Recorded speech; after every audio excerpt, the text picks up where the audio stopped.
दोस्तों नमस्ते। यंगिस्तान के बिज टॉक्स में आप सभी लोगों का स्वागत है। यंगिस्तान के इस प्लेटफॉर्म से आज तक हमने कई सारे लोगों को यहाँ पे बुलाया है, यहाँ उनसे मार्गदर्शन लिया है और काफी सारे बिजनेसमैन हैं जो कि अपने अपने बिजनेस में किस तरह से आगे बढ़ रहे हैं। बस उनकी तरफ से हम ये सोचते हैं कि उनका कोई रास्ता अगर हमें मिल जाए तो हम अपने रास्ते में भी बिल्कुल कामयाब हो पाएंगे। और इसीलिए आज हमारे साथ हैं नवनीत के सुनील भाई गाला। सुनील भाई नमस्ते, आपका स्वागत है। नमस्ते, थैंक यू। जैसे बचपन से लेके आज तक शिक्षा के बारे में, यानी कोई भी स्टैंडर्ड में आप हो, आपके हाथ में अगर नवनीत है तो बस आपका जो मार्ग है वो आसान हो जाता है। एक मराठी में आपकी एड थी, नवनीत हाती आले हो, अवघड चले हो। सोपे झाले हो। तो बस ये जो अवघड सोपे होना, ये जो बात आहे, तर मराठीत आम्ही नेहमी म्हणतो की कठीण कठीण गोष्टी असतात, पण जेव्हा चांगला मार्ग मिळतो, सोपान मार्ग मिळतो, तेव्हा आपल्याला सोपं होऊन जातं। आणि नवनीत या शब्दाचा अर्थच आहे लोणी, म्हणजे ताकावरचं लोणी जसं काढलं जातं आणि ते नवनीत हातात आल्यानंतर मग सगळा मार्ग सोपा होऊन जातो। सुनील भाई, बस ऐसा ही कुछ हमारे सभी लोगों के बारे में हुआ और नवनीत को इस साल 60 साल पूरे हुए। तो मुझे लगता है कि इस मुकाम पे आने के बाद आपको क्या लगता है, नवनीत के इस सारे यशस्वी जो आपकी मार्गक्रमणा है उसके बारे में आपको क्या लगता है? सबसे पहले तो मैं धन्यवाद कहूँगा उत्तरा जी, मुझे ये शो में इनवाइट करने के लिए। मैं नवनीत फैमिली का सेकंड जनरेशन का एक सदस्य हैं। फैमिली मेंबर या एक सदस्य हूँ। जो हमारे वडीलों ने यानी फर्स्ट जनरेशन ने जो पूरा नवनीत एम्पायर बिल्ड किया, वो इतना अमेजिंग है और रिवॉर्डिंग है। और मुझे इतना प्राउड फील होता है आज कि 60वीं साल में भी आज हमें ये मौका मिला कि नवनीत संभालने का। और इसके लिए सबसे पहले मैं धन्यवाद कहूँगा मेरे जितने भी एल्डर्स हैं उनको, कि उन्होंने हमें ये इतना अच्छा प्लेटफॉर्म दिया। और ये अच्छा मैं इसलिए भी कहता हूँ, मुनाफा करता है एक बात है, लेकिन अच्छा इसलिए भी कहता हूँ कि जो काम कर रहे हैं और वो भी खास करके शिक्षा के अंदर, वो काम इतना अच्छा है, कितने बच्चे उसका फायदा ले रहे हैं और उनके भविष्य में उनको बहुत काम आया है। इसलिए मुझे खूब खूब आनंद होता है। बिल्कुल। और ये 60 साल का पूरा जो जर्नी है आपका, तो ये नवनीत का जो जर्नी है, इसमें आपने जैसे कहा कि बुजुर्गों ने आपको एक वारसा, कहते हैं हम लोग मराठी में, जैसे वो आपको दिया है और बस ये लीगेसी जो है वो आपको संभालनी है और आप लोग काफी अच्छी तरीके से उसको संभाल भी रहे हैं। पर मुझे लगता है कि आज इस मुकाम पे थोड़ा सोचे कि नवनीत की शुरुआत कैसे हुई, आपके बुजुर्गों ने इसकी शुरुआत कैसे की, कैसे उनके दिमाग में आया होगा कि बच्चों के लिए नवनीत अच्छा काम करेगा। तो इसकी शुरुआत कैसे हुई, ये आप बताइए हमें। जरूर। सबसे पहले तो मेरे वडील यानी मेरे फादर और मेरे अंकल से, अब हम ओरिजिनल कच्छ से हैं, कच्छ हाँ गुजरात, जो हाँ। नॉर्दर्न पार्ट ऑफ गुजरात है, वहां से आए थे। तब कोई धंधा क्या करेंगे उसके बारे में उनको पता नहीं था। तो धंधा ढूंढते ढूंढते उन्होंने बहुत कठिनाइयां ली, टू दी एक्सटेंट कि उनको बहुत गरीबी में रहना पड़ा था। तो धंधा करते करते एक समय ऐसा आया कि मेरे अंकल को सोच आई कि हम एक छोटा सा बुक स्टोर करें। आज भी प्रिंसेस स्ट्रीट में वो बुक स्टोर आज भी है, धनलाल ब्रदर्स करके उसका नाम है। तो हाँ हाँ। उस बुक स्टोर से शुरू करते करते फिर आगे बढ़ के हम होलसेल में आए। और ऐसा एक समय आया कि हर कोई पब्लिशरों से माल लेते लेते आगे बेचना, वो एक काम कर रहे थे। तब कोई होलसेलरों ने, सॉरी पब्लिशरों ने कहा होगा कि हम आपको माल नहीं देंगे, आपको चाहिए वो। उस वक्त मेरे फादर को ऐसा विचार आया कि हम क्यों पब्लिश ना कर सकें। तो 1959 में ऐसा वो समय आया और एक ऑथर को उन्होंने ढूंढा और उनके पास एक रेडी बुक थी, हिंदी 2 दिनों में। वो किताब से शुरू की, और उसका नाम भी ऑथर ने ही रखा था, नवनीत हिंदी 2 दिनों में। तो उस ओ टाइम वो इतनी अच्छी सक्सेसफुल हो गई थी किताब कि उस बस वो जर्नी शुरू हुई। उसके बाद मेहनत तो करनी थी हमारे फर्स्ट जनरेशन को, क्योंकि कुछ था ही नहीं उनके पास। तो करते करते एक्चुअली गैप ढूंढा उन्होंने कि लर्निंग के अंदर, स्टडी के अंदर बच्चों को क्या गैप है। स्कूल में भले जाते हैं लेकिन फाइनली वो क्यों कंप्लीट नहीं कर पाते। तो उस हिसाब से एक के बाद एक नए नए प्रोडक्ट सोचते गए, पब्लिकेशन सोचते गए और बनाते गए। एंड थैंकफुली जो क्वालिटी पे ध्यान रखा हमारे फर्स्ट जनरेशन ने, ऑफ कोर्स हम लोगों ने भी, तो हर कोई चीज में, अभी प्रोडक्ट नहीं, हर कोई नवनीत की चीज में हम इतनी क्वालिटी पे ध्यान रखते हैं कि उसका एक्सेप्टेंस बढ़ता ही गया। पहले बहुत तकलीफ होती थी टीचरों के पास जाने को और रिकमेंड करने के लिए, लेकिन फिर टीचर्स ने भी इसे अपनाया और कहा कि ये बच्चों के लिए बहुत बहुत ही उपयोगी है। और वो जर्नी हमारी चालू ही रही, और आज 60वें साल में भी वो जर्नी वैसे ही चालू है। इसलिए हमें बहुत अच्छा लगता है।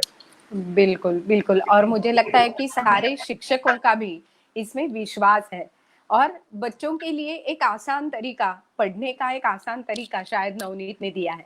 पर आज आप मुझे बताइए कि नवनीत कौन कौन से फील्ड में आज शिक्षा के, वो भी कौन कौन से फील्ड में काम कर रहा है। यानी 21 अपेक्षित होगी, कुछ पुस्तकें होंगी, बुक्स होंगी, तो ये सारे क्या क्या बातें हैं। अभी तो आगे चल के कुछ ऑडियो बुक्स भी रहेगी शायद। तो ये सारी कौन कौन सी फील्ड है शिक्षा में जो नवनीत आज कर रहा है। जरूर। नवनीत स्टार्ट किया था जो डाइजेस्ट, यानी कि मराठी में गाइड कहते हैं, उससे शुरू किया बिल्कुल। था। 1972 में करीबन व्यवसाय माला यानी कि वर्कबुक्स का प्रोडक्शन यानी पब्लिकेशन शुरू किया।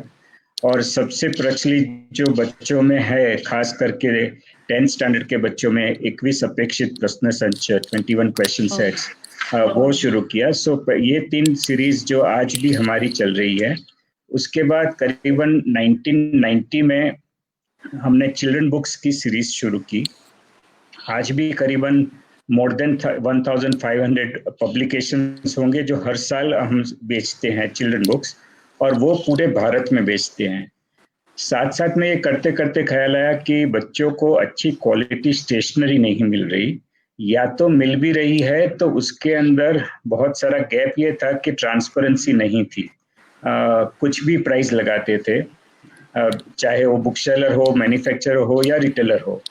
तो हम लोगों ने 90s में स्टेशनरी मैन्युफैक्चरिंग शुरू की, और वो भी मैं आज गर्व से कह सकता हूँ कि सिर्फ भारत में नहीं, लेकिन करीबन 15 साल से हम biggest exporter of paper stationery from India हैं। और वो भी खास करके यूएसए के अंदर हमारा सबसे ज्यादा जा रहा है। तो ये हुई किताबों की और स्टेशनरी की बात। उसके बाद 2010 के आजू बाजू हम लोगों ने डिजिटल लर्निंग के लिए शुरू किया। तो आज महाराष्ट्र और गुजरात के स्टैंडर्ड 1 से स्टैंडर्ड 10 तक जितने भी टेक्स्ट बुक्स हैं, गवर्नमेंट प्रिस्क्राइब टेक्स्ट बुक, उस टेक्स्ट बुक के आधारित हम लोगों ने डिजिटल कंटेंट बनाया विथ एनिमेशंस। और वो करीबन 3500 स्कूल आज क्लासरूम के अंदर उसके थ्रू टीचर्स पढ़ा रहे हैं। तो वो एक नया प्रोडक्ट हमने बनाया। ये सक्सेस देखने के बाद फिर हमें हुआ कि ऐसा ही डिजिटल प्रोडक्ट हम बच्चों तक कैसे ले जाएं। तो उसके लिए हमने हमारी ऐप के द्वारा, टॉप स्कोरर ऐप के द्वारा, वो हमने बच्चों तक पहुंचवाया। तो आज इतने सस्ते दर में हर कोई बच्चा वो ऐप पर पढ़ सकता है। सिर्फ बुक, टेक्स्ट बुक जो एनिमेटेड है वो नहीं, लेकिन उसके उपरांत उसको वो इवेल्युएट भी कर सकता है कि उसको वो चैप्टर कितना समझ में आया कि नहीं आया। तो इस प्रकार का बहुत ही अच्छा प्रोडक्ट हमने लॉन्च किया। तो ये हुई नवनीत की महाराष्ट्र और गुजरात की जर्नी। फिर हमने 4 साल पहले एक टेक्स्ट बुक पब्लिशिंग कंपनी जो दिल्ली में थी, उसका नाम हमारा है इंडिया निका। तो उस टेक्स्ट बुक पब्लिशिंग द्वारा हम करीबन 5,500 सीबीएसई और आईसीएसई स्कूलों में हमारी टेक्स्ट बुक बेच रहे हैं। तो वो भी अच्छा बिजनेस है और अच्छा चल रहा है, बढ़ रहा है। साथ साथ में हमें ये भी हुआ कि एजुकेशन फील्ड में और क्या गैप है। तो आप हम सबको पता है कि एजुकेशन के अंदर स्कूल्स, क्वालिटी स्कूल्स का बहुत ही गैप है। तो हमने एक ऐसी स्कूल मैनेजमेंट कंपनी बनाई और वो स्कूल मैनेजमेंट कंपनी के द्वारा आज हमारी 37 यानी 37 स्कूल इन ऑपरेशन है। भारत में बेंगलोर, मुंबई, पुणे, ऐसे कई जगहों पे हैं। तो और उसमें करीबन आज 25,000 बच्चे भी पढ़ रहे हैं, लेकिन वो सब वाह। CBSE. So overall education field में हमने कई प्रकार के प्रोडक्ट्स भी बनाए, डिजिटल प्रोडक्ट्स भी बनाए, स्कूल मैनेजमेंट भी की। तो ये सब हमारा कार्यक्रम आज चालू है। बिल्कुल, और मुझे लगता है कि शिक्षकों का मार्गदर्शन, यानी शिक्षकों को कैसे पढ़ाना चाहिए, बच्चों को उन्होंने कैसे पढ़ाना चाहिए, इसीलिए शिक्षकों के लिए एक बड़े पैमाने पे मार्गदर्शन भी आप कर रहे हैं। तो मुझे लगता है कि शिक्षा का कोई भी विधि है उस वो रहा हाँ, नहीं है अभी। हाँ उत्तरा जी, हाँ बेसिकली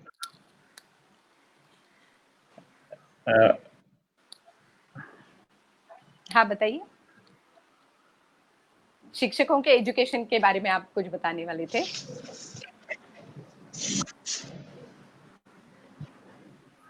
सुनील भाई, मेरी आवाज आ रही है आपको? आपकी आवाज कम आ रही है, लेकिन हाँ हाँ अभी आ रही है। हाँ हाँ अभी आई। तो आपने पूछा शिक्षकों को पढ़ाना यानी कैसे पढ़ाना चाहिए, उसके बारे में हाँ आपने पूछा मुझे। तो हाँ। ये एक हमारी एक सोशल सर्विस आज के दिन में, करीबन लास्ट 3 साल से हम इसे सोशल सर्विस कहते हैं कि टीचरों को कैसे पढ़ाना चाहिए, उसके लिए टीचर ट्रेनिंग के कोर्सेज शुरू किए हमने, सेमिनार्स किए। वैसे ये रिस्पॉन्सिबिलिटी गवर्नमेंट की है, गवर्नमेंट भी कर रही है, लेकिन हमें लगा कि और भी कैसे ज़्यादा शिक्षकों को पढ़ाया जाए। तो लास्ट 3 सालों से हमने ये कोर्स शुरू किया है, लेकिन इसमें हमारा कमाने का कोई उद्देश्य नहीं है। न तो हम कोई हमारा प्रोडक्ट का वहाँ पे मार्केटिंग करते हैं। प्योरली हमारा फाउंडेशन जो नवनीत फाउंडेशन है, उसके द्वारा हम टीचरों को टीचर्स ट्रेनिंग कर रहे हैं। बिल्कुल, और टीचर्स ट्रेनिंग काफी हद तक अच्छी तरीके से चल रही है, क्योंकि वो बच्चों तक जा रहा है। बच्चों को कैसे पढ़ाना है, ये शिक्षकों को अगर अच्छी तरीके से पता चले तो आगे चल के आप हमारी जो नेक्स्ट जनरेशन है वो काफी अच्छी तरीके से हो जाएगी। आपके बातों में नवनीत फाउंडेशन की बात आई, तो मुझे लगता है नवनीत फाउंडेशन भी आज अलग अलग रूप से समाज में जाके काम कर रहा है। वो आरोग्य हो, शिक्षा हो, और कई सारी सामाजिक कठिनाइयां हो, उनके बारे में नवनीत फाउंडेशन आज काम कर रहा है। तो फाउंडेशन के बारे में भी आप हमें बताइए कि क्या और किस तरीके से आपका काम चल रहा है। जरूर। सबसे मैं पहले स्टार्ट ऐसे करूंगा कि जब से नवनीत शुरू हुआ है, तब से हमारे जो वडील हैं, बुजुर्ग हैं, अनफॉर्चुनेटली आज उसमें से बहुत कम लोग हमारे साथ हैं। लेकिन पहले से एक डिसीजन था फैमिली का कि ज्यादा से ज्यादा percentage of net profit every year should be contributed and given back to the society. तो ये हमारा एक उद्देश्य है जो फर्स्ट जनरेशन ने शुरू किया, सेकंड जनरेशन जो हम लोग हैं वो चालू रख रहे हैं, और थर्ड जनरेशन भी उसमें ही एक्सेप्ट करके उसमें आगे बढ़ रहा है। तो अभी हम क्या क्या कर रहे हैं शिक्षा के बारे में, मैंने ऐसे अभी बताया टीचर्स ट्रेनिंग। उसके साथ बिल्कुल। साथ में हम मेडिकल क्षेत्र में यानी कि आरोग्य के क्षेत्र में खूब बड़ा काम कर रहे हैं। आपको भी पता होगा शायद कि नवनीत के आज 3 अस्पताल भी हैं सबब्स में, यानी कि मुलुंड, दहीसर, बोरीवली। उसके बाद 2 ओपीडी सेंटर्स हैं जहाँ पे हर रोज 1000 से 1500 दर्दी मरीज वहाँ पे लाभ ले रहे हैं। और ये जितनी भी गवर्नमेंट हॉस्पिटल्स हैं उनसे भी जो भी कुछ रिक्वेस्ट आती है तो हम उन्हें कभी मना नहीं करते। तो आरोग्य के क्षेत्र में अच्छा सा काम ऐसे चालू रहे है। उसके उपरांत हमारा जो बड़ा एक काम हुआ वो आवास योजना का। वो आवास योजना यानी गरीबमंद जितने भी थे, तो ऐसे लोगों को कैसे छत दी जाए यानी कि आवास दिया जाए। तो वो आवास देने के लिए हमारा सबसे बड़ा एक प्रोजेक्ट था जो 5 साल पहले खत्म भी हुआ, जहाँ पे हमने 1008 फैमिली को घर दिए। तो उसके अंदर ये डोंबिवली में है, तो नवनीत नगर कहते हैं उसे। तो और ऐसा कोई भी प्रयोजन आता है, रिक्वेस्ट आती है, तो हम उनके साथ जुड़ते हैं। अभी अभी लास्ट 3-4 सालों से हमने एक नया काम शुरू किया है, जो हमारी फैक्ट्रियां जहाँ जहाँ हैं वहाँ के आजू बाजू जितने भी ट्राइबल एरियाज हैं, तो उनका अपलिफ्टमेंट कैसे कराया जाए, फिर सिर्फ शिक्षा में नहीं बट बहुत सारे रीत से, यानी फैमिलीज को मेडिकल के रीत से जो जो कुछ हम कर सकते हैं ट्राइबल्स के लिए, वो हम अभी अच्छे पैमाने पे वो भी शुरू है। फिर वाटर हार्वेस्टिंग का हम लोगों ने हमारे गुजरात से शुरू किया था, तो अभी महाराष्ट्र में भी 2 ठिकाने वो भी चालू है वाटर हार्वेस्टिंग का। तो ऐसे ऐसे कुछ न कुछ प्रयोजन हमें अच्छे अच्छे एनजीओ लेके आते हैं या हम खुद सोचते हैं। तो ऐसे नवनीत फाउंडेशन के द्वारा बहुत अच्छा काम चल रहा है। बिल्कुल, मुझे लगता है कि हर एक ने अगर अपना सामाजिक दायित्व अगर हम पहचानते हैं और आपके जैसे अगर समाज में जो भी है, जहाँ पे भी जरूरत है, वहां पे अगर काम करेंगे तो आपके नवनीत फाउंडेशन जैसा अच्छा काम हो सकता है। एक बात मुझे आप बताइए कि आज जो कोविड की एक परिस्थिति हमारे सामने है, तो आज लर्निंग जो है वो थोड़ा सा शायद अलग हो रहा है। शायद आगे चल के थोड़े दिनों के लिए ऑनलाइन पढ़ना पड़ेगा, या अभी चल रहा है, अभी कई सारे स्कूल हैं वो ऑनलाइन चल रहे हैं। तो मुझे आप बताइए कि शिक्षा के क्षेत्र में आज की इस परिस्थिति में कौन कौन से चैलेंजेस हैं, ऐसे आपको लगता है? इसका मैं थोड़ा ज्यादा सविस्तर उत्तर दूंगा बिल्कुल। कि आज सिर्फ महाराष्ट्र की बात करें तो महाराष्ट्र के अंदर करीबन 75,000 स्कूल हैं, 75,000 स्कूल्स। उसमें से 60,000 स्कूल गवर्नमेंट स्कूल्स हैं और 15,000 स्कूल समझो कि प्राइवेट हैं। अभी 15,000 में से 8 से 9,000 स्कूल सेल्फ होंगे और बाकी के सब एडेड होंगे, गवर्नमेंट एडेड होंगे। तो आप देखेंगे से कि 6 से 7 से 8,000 स्कूल जो नॉन एडेड हैं, उनके पास एटलीस्ट फीस कुछ कलेक्ट करने की क्षमता रहती है। लेकिन जिस घरों से बच्चे आते हैं, तो उनके लिए घरों में ऑनलाइन सीखना वो प्रैक्टिकली पॉसिबल नहीं है। टीचरों को सिखाना in the school from the schools वो भी प्रैक्टिकली पॉसिबल नहीं है। तो मेरा ये मानना है कि एसएससी स्कूल जितनी भी हैं वहाँ पे ऑनलाइन एजुकेशन का अभी भी महत्व नहीं है, और उसका कैसे उपयोग होगा और कैसे आगे बढ़ेगा वो बहुत बड़ा क्वेश्चन मार्क है। ये जो ऑनलाइन एजुकेशन जो हम सुन रहे हैं, पढ़ रहे हैं, वो ज्यादातर सीबीएसई, आईसीएसई और आईबी स्कूलों में हो रहा है। बहुत कम चुने गुने होंगे स्कूल एसएससी जो ऑनलाइन एजुकेशन दे रहे होंगे। तो हमें लगता है कि ऑनलाइन एजुकेशन करने के लिए ये मैं ऐसे समझता हूँ कि ये कोविड का जो समय आया है वो 1 साल भी चले या 2 साल भी चले या 3 साल भी चले, लेकिन जो ये न्यू नॉर्मल कह रहे हैं सब लोग कि न्यू नॉर्मल जीना पड़ेगा, तो इंक्लूडिंग एजुकेशन के अंदर भी न्यू नॉर्मल लाना ही पड़ेगा। उसके लिए बहुत सारा इंफ्रास्ट्रक्चर इन्वेस्टमेंट बाय गवर्नमेंट लगेगी, और जिन जिन के स्कूलें हैं उनको भी करना पड़ेगा। टीचरों को अपने आप आगे आना पड़ेगा कि हम कैसे बच्चों को अच्छी तरह से सिखाएं जो इंटरेक्टिव हो, और बच्चों के घर पे यानी कि पेरेंट्स को भी उसे अपनाना पड़ेगा। तो इस हिसाब से चैलेंजेस बहुत सारी हैं, लेकिन तब तक जितने भी डिजिटल कोर्सेज अवेलेबल हैं, जब तक बच्चे नहीं जा सकते, तो ऐसे समय पे जितने भी डिजिटल कोर्सेज अवेलेबल हैं मार्केट में, उसको लेके पुस्तक लेके यानी कि टेक्स्ट बुक्स लेके पेरेंट्स मेहनत करें, ऐसी मुझे बहुत जरूर लगती है कि पेरेंट्स मेहनत करेंगे और प्रोडक्ट्स उनको देंगे, जितने भी एजुकेशन मटेरियल देंगे बच्चों को, तो वो उनके बच्चों के लिए बहुत अच्छा रहेगा। और जब भी स्कूल में जाएंगे, स्कूल शायद ये साल चली तो शायद 6 महीने ही चलेगी, तो टाइम बहुत कम होगा, तो स्टूडेंट्स कोप अप तभी कर सकेंगे तो कि वो घर पे कुछ पढ़ के जाएंगे। तो इसलिए उन्हें ये सपोर्ट करना पेरेंटों के भी दायित्व बनता है। तो पेरेंट्स को ये खास मेरी विनती है कि बच्चों के लिए कुछ न कुछ अभी पढ़ने के लिए प्रबंध करें। बिल्कुल। और एक बात मुझे शायद हम लोग बात करते करते आपने बताई थी कि जो गरीब बच्चे हैं उनको ये डिजिटल जो भी कंटेंट आपने बनाया हुआ है वो अगर हमें देना है तो हम समाज में एक ऐसा वर्ग है जो कि इनके लिए कुछ कर सकता है। तो आपने जैसे मुझे उस दिन बताया था कि एकदम से 500 रुपए में हम एक बच्चे को अडॉप्ट कर सकते हैं। तो मुझे लगता है वो जो आपने स्कीम बताई थी, तो ऐसे समाज में जो भी वर्ग है, जो हमारे जैसे लोग हैं, हमें लगता है कि हमें कोई मदद करनी चाहिए, कुछ बच्चों को हमें अडॉप्ट करना चाहिए। तो वो हम कैसा कर सकते हैं? हमारा जो सामाजिक दायित्व है, वो हम कैसे निभा सकते हैं? जरूर।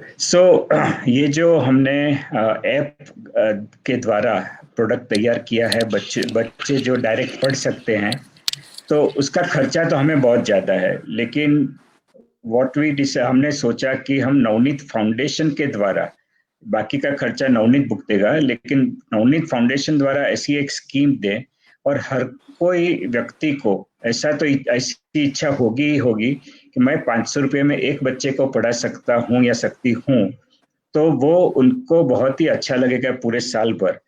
तो हम लोगों ने बस थोड़े दिनों में सब जाहिर करेंगे कि 500 रुपये आप दीजिए तो नवनीत फाउंडेशन एक बच्चा अडॉप्ट करेगा, यानी, और वो बच्चों का नाम भी आप तक पहुंचेगा, और किससे आप पढ़ रहा है, किसके लिए आपने कंट्रीब्यूशन किया है। तो मुझे ऐसा लगता है कि हर कोई ऐसे जाके करे कि मुझे एक बच्चा या 10 बच्चे पढ़ाने हैं, तो समाज के लिए बहुत अच्छा होगा। और हमारे लिए इजी ये भी है कि आज कौन से स्कूलों में, बम्बई के हों या पूरे महाराष्ट्र के हों या पूरे गुजरात के हों, कैसी स्कूलों में कैसी स्कूल हैं और उसमें आने वाले बच्चे कैसे हैं, वो अफोर्ड कर सकते हैं कि नहीं, वो हम ढूंढ पा सकते हैं, क्योंकि हम 60 साल से वो स्कूलों के साथ काम कर रहे हैं। तो ऐसे बच्चों को हमने ऑलरेडी स्टार्ट किया। हमने 30-40 स्कूलों के पास गए तो इतने खुश हुए प्रिंसिपल कि आप ऐसा काम कर रहे हो, तो उन्होंने इमीडिएटली बच्चों के नाम नंबर दे दिए। तो ये एक ट्रायल बेसिस पे हमने शुरू किया है। तो लेकिन मुझे लगता है कि हर कोई ऐसे आगे आए और सपोर्ट करे तो बहुत सारे बच्चों को फायदा हो जाएगा।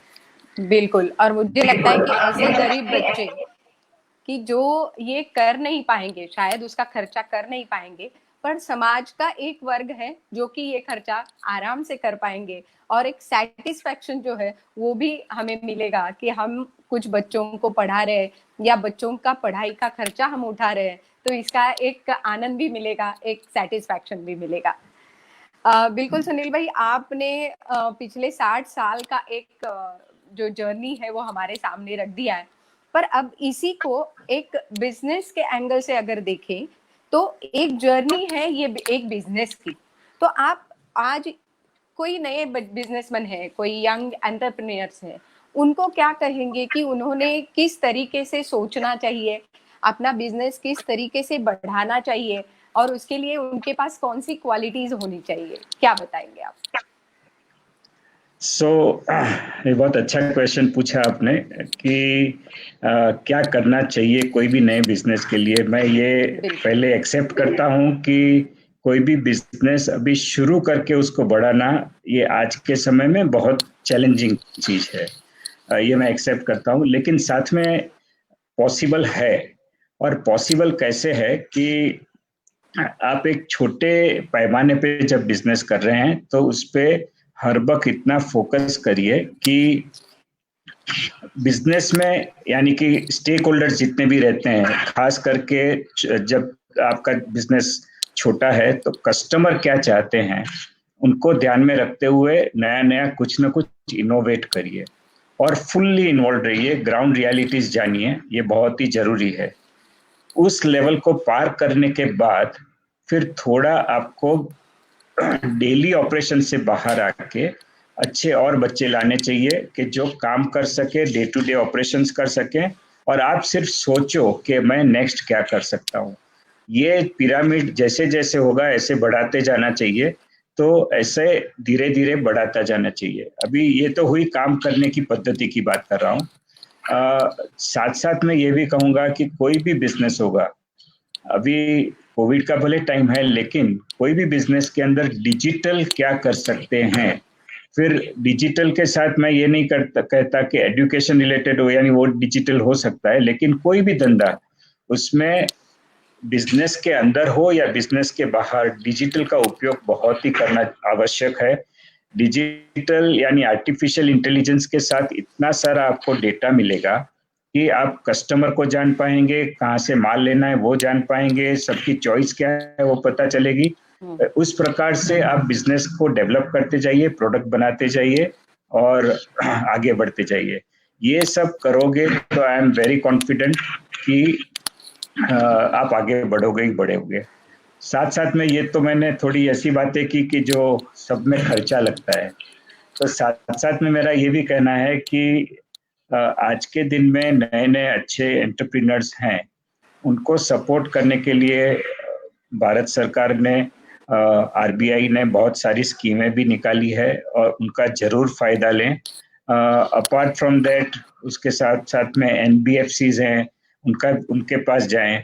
आप गुडविल बनाने की साथ में शुरुआत करेंगे तो ऑटोमेटिकली भविष्य में आपको एक्सपेंशन के लिए या शुरू करने के लिए पैसे तो मिलेंगे ही मिलेंगे, लेकिन एक कॉन्फिडेंस रखिए कि मैं ये सक्सेस करके दिखाऊंगा। वो कॉन्फिडेंस होगा तो आप कुछ भी कर पाओगे। बिल्कुल, और आपने जैसे कहा कि कॉन्फिडेंस काफी महत्वपूर्ण है, क्योंकि कॉन्फिडेंस के साथ ही हम और कुछ कर सकते हैं। आज मिति ग्रुप ने भी आज एक डिजिटल का सहारा लिया है और यंगिस्तान जैसा एक प्लेटफॉर्म हम आपके सामने ला रहे हैं। आपको पता है कि मिति ग्रुप किस तरीके से इवेंट में काम कर रहा है। नवनीत और मिति ग्रुप ने साथ में मिलके दिव्यांग चेतना एक वेब सीरीज बनाई है जो कि दिव्यांग व्यक्तियों पे आधारित है, और आप आए थे हमारे प्रोग्राम में गगनाला पंख नवे। तो आपको क्या लगता है कि मिति ग्रुप और नवनीत अगर साथ में जुड़े तो कितनी सारी बातें हम लोग अभी तक हमने की है, तो आपको क्या लगता है यंगिस्तान का ये प्लेटफॉर्म जो मिति ग्रुप ने तैयार किया है, आपको क्या लगता है, कैसे लग रहा है आपको यंगिस्तान के प्लेटफॉर्म में आके? प्लेटफॉर्म के द्वारा आप ज़्यादा से ज़्यादा लोगों को अवेयर कर सकते हो, वो तो बात सही है और बहुत ही अच्छा प्लेटफॉर्म बनाया है, लेकिन सबके दिल में चाहना आनी चाहिए कि हमें जो नीडी बच्चे हैं, नीडी पर्सन हैं, उनको हम कैसे एक तो पहुंच पाए। मिति group is one of the platform कि आप वहां तक उनके तक पहुंच पाते हो और उनकी जिंदगी कैसे हम सुधार सकें, जो दिव्यांग हैं इन पर्टिकुलर, तो उनकी जिंदगी कैसे सुधार सकें वो हमें चेतना आई।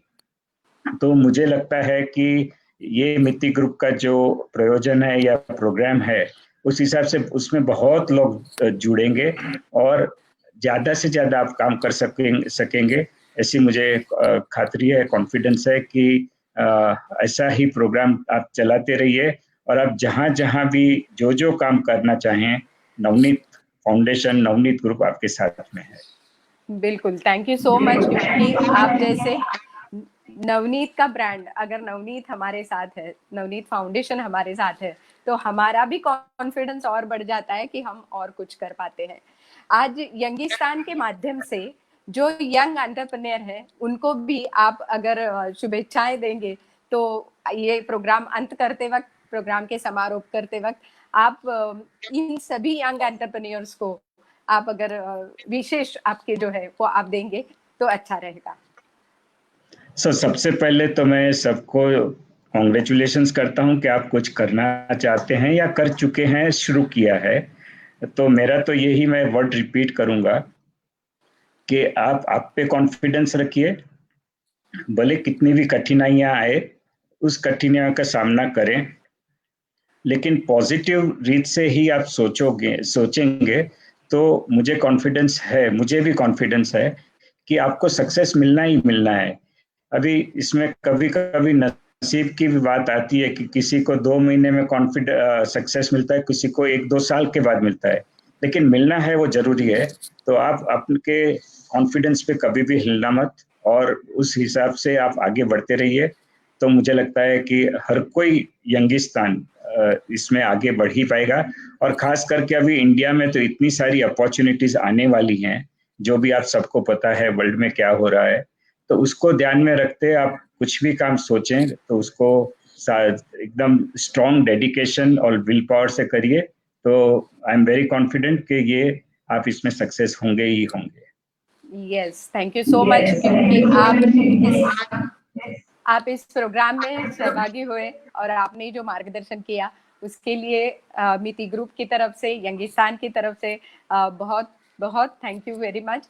और एक बात है कि इस प्रोग्राम में जो भी लोग शरीक होते हैं उनके लिए माधव वाघ ने एक अच्छा गिफ्ट दिया है, क्योंकि हमारा इम्यूनिटी पावर अब बढ़ना चाहिए। तो उन्होंने एक इम्यूनिटी बढ़ाने वाला एक किट बनाया है। बस ये किट मैं आज अभी आपको इस तरीके से देती हूँ, तो ये इसका आप स्वीकार कीजिए और कुछ ही दिनों में और थैंक यू ये आपके पास पहुंच जाएगा। बस ऐसे ही हमारी बिजनेस की भी इम्यूनिटी बढ़नी चाहिए, यही सोचेंगे और आज के लिए यहीं पर रुकेंगे। धन्यवाद। Thank you very much. Thank you.